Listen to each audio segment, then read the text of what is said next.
Zainab Harake at Ray Parks, magkasama na ulit. LDR no more na ang Reynab dahil magkasama na ulit ang dalawa. Ngayong October 2, 2023 ay nag-post si Zainab sa kanyang IG story ng picture ni Ray Parks kung saan ipinakita nito ang suit niyang damit. Request daw kasi ni Zainab na mag-Blackpink si Ray.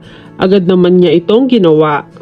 Sa kasunod na story ni Zainab ay nag-dinner date ang dalawa at may pabiro pang caption si Zainab sa video clip ni Ray kung saan nagbiro ito at sinabing, "Hindi ko na alam alin dito yung masarap."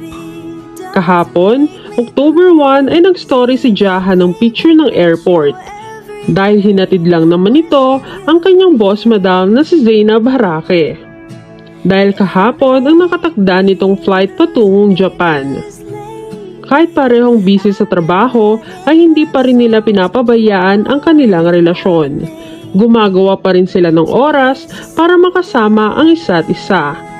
At sa puntong ito ay talagang makikita kung gaano kamahal ni Zainab si Ray Parks dahil handa itong magpunta sa Japan para lang makita niya ang kanyang boyfriend.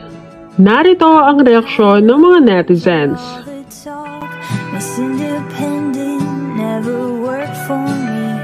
I don't really mind. There's nothing wrong with needing you. Anyone who wants to criticize isn't worth the time.